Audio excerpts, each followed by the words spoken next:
কোথা রইলা ও আসাদুল ভাই তুকাইয়া না ফাই আর বাইক না ছুটে হাত বালাইছেন মাসির গরের ভাই বুবি খাই তোরে দাঁড়ানো বাইক নাই আনায়া বিনায়া বুবি খাই তোরে দাঁড়ানো বাইক নাই আনায়া বিনায়া দর্শক মন্ডলী আবারও না আসছে নাই সকিতরা প্রেম করিও না পীড়িত বালা না সকিতরা প্রেম করিও না পীড়িত পীড়িত পীড়িত বলে পীড়িত তো সামান্য নয় সকিতরা প্রেম করিও না দর্শক মন্ডলী আবারও না আসলে নাই আজকে আমরা আসাদুল ভাইকে নিয়ে এসেছি তিনি হচ্ছেন একজন ব্রাজিলের ফ্রেন্ড এবং আমি হচ্ছে একজন আর্জেন্টিনার ফ্রেন্ড এবং আগামী গত যে খেলা গিয়েছিল আর্জেন্টিনা এবং স্পেনের খেলা সেই বিষয়ে আমরা একটু কথা বলতে চাই আসলে আসাদুল ভাই আপনি জানেন যে ফাইনাল খেলার সময় যে মাঠে কিন্তু রাইফেল ফিটিং করা হয়েছিল মেসিকে মারার জন্য তো সেটা কি আসলে সত্য যদি একটু বলতেন আসলে সেটা সত্য নাই।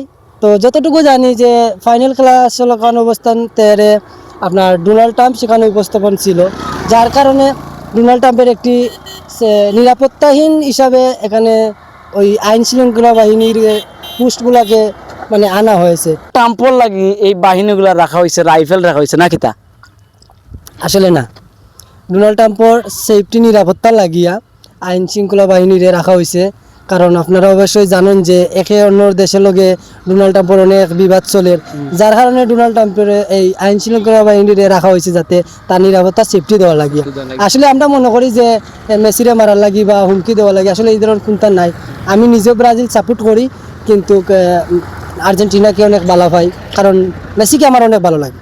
যেমন নেইমারকে ভালোবাসি তেমন মেসিকে অনেক ভালোবাসি। আমরা যদি একটু লক্ষ্য করি আসলে দেখেছেন যে এখানে লাল কার্ড যেটা দেওয়া হয়েছে সেখানে লাল কার্ড দেওয়ার কারণে নাকি ম্যাচটা হারছে আর্জেন্টিনা, এটা কি যদি একটু বলতেন আসলে আপনি? আসলে না, যে ম্যাচের মাঝে লাল কার্ডটা দেওয়া হয়েছে আসলে প্লেয়ারটা আসলে ভুলে গেছে যে সে আগে একটা হলুদ কার্ড পাইছে।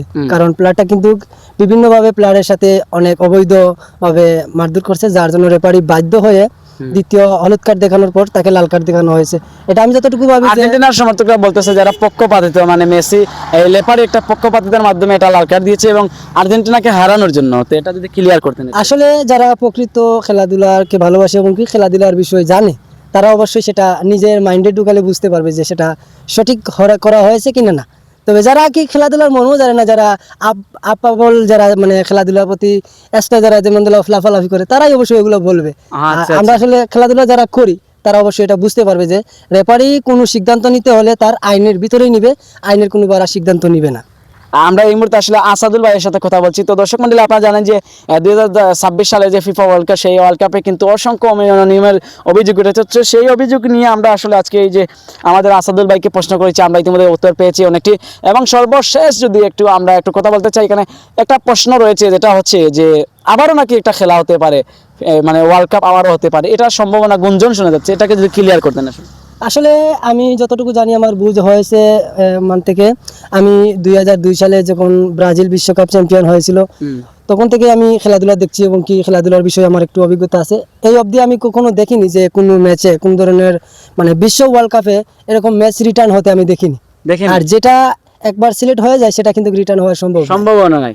এখন আগামীতে যদি একটু কাছে আসেন, আগামীতে তাহলে প্রীতি ম্যাচ কিংবা অন্য একটা লাতিন আমেরিকা নাকি কিসের একটা ম্যাচ হওয়ার সম্ভাবনা রয়েছে, এটা কি আপনি কিছু জানেন আসলে এই বিষয়ে? আসলে যতটুকু আমি জানি যে কুফা আমেরিকাতে একটি রূপকাপ বলতে খেলা ওটা সম্ভাবনা আছে, তো ওটা শুনেছি। তবে যতটুকু জানি সেটা একটি চ্যাম্পিয়ন আর চ্যাম্পিয়নের সাথেই খেলা হয়। আমরা যদি একটু লক্ষ্য করি আপনাদের যে বিশ্বকাপে কিন্তু আপনাদের ব্রাজিল প্রায় সময় কিন্তু বিশ্বকাপে যাচ্ছে না, ফাইনালে যাচ্ছে না, আপনারা কোয়ার্টার ফাইনালে শেষ হয়ে যাচ্ছে, দ্বিতীয় রাউন্ড সেকেন্ড রাউন্ডে কিন্তু বাড়িতে চলে যাচ্ছে। তো এই বিষয়ে আগামী 2030 সালের বিশ্বকাপের প্রতি কোনো দয়া মায়া আছে আপনাদের আসলে? যদি ইনশাল্লাহ যতটুকু জানি খেলাধুলা হচ্ছে কি একটা মনের বল, যদি ভালো খেলে অবশ্যই ইনশাল্লাহ আগামীতেই বিশ্বকাপ নেওয়ার আশা আছে।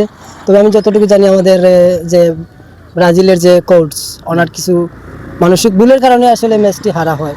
যেমন আমরা দেখতে পাচ্ছি যে খেলা চলমান অবস্থান্তরে যে ভালো ভালো ডিফেন্সগুলো আছে, যখন শুরুতে লাস্টে গোল দেওয়ার পর আমরা জানি যে ডিফেন্স শক্ত করতে হয়, কিন্তু ওই ক্ষেত্রে দেখা গেছে যে আমাদের কোচের একটি ভুলের কারণে ডিফেন্স নর্মাল করে দেয়, তারপর হওয়ার পরে কিন্তু আসলে ম্যাচটা হারতে যায়। এটাই একই ভুল। তো ভুল বলতে খেলাধুলা বলতে একটি ভুলে একটি হার, একজন জিতবে একজন হারবে, এটাই স্বাভাবিক। তবে হার তো সবার হবে, কারণ সবাই তো আর জিতলেই হবে না। একটি টিম হারবে একটি টিম জিতবে, এটা হচ্ছে কি খেলাধুলা।